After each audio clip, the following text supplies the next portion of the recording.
الحمدللہ علی نوالہ والصلاۃ والسلام علی رسولہ وآلہ اما بعد فاعوذ باللہ من الشیطان الرجیم بسم اللہ الرحمن الرحیم۔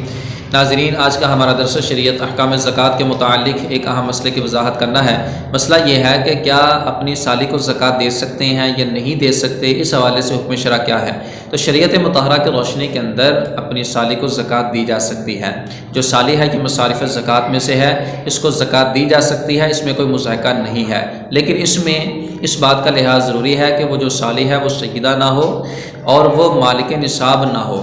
اگر وہ واقعی مستحق زکوٰۃ ہے، وہ سیدہ نہیں ہے، تو پھر ایسی صورت میں سالی کو زکوٰۃ دینے کے اندر کسی قسم کا کوئی مضحکہ نہیں ہے۔ سالی کو زکوٰۃ اس لیے دینا درست ہے کیونکہ جو سالی ہے یہ انسان کے اصول اور فروع کے تحت نہیں آتی۔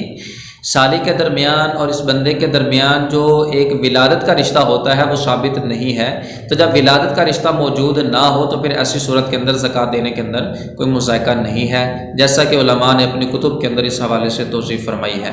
اللہ تعالی ہم سب کو شریعت مطہرہ کے مطابق عمل کی توفیق عطا فرمائے، آمین بجاہ النبی الامین صلی اللہ علیہ وسلم۔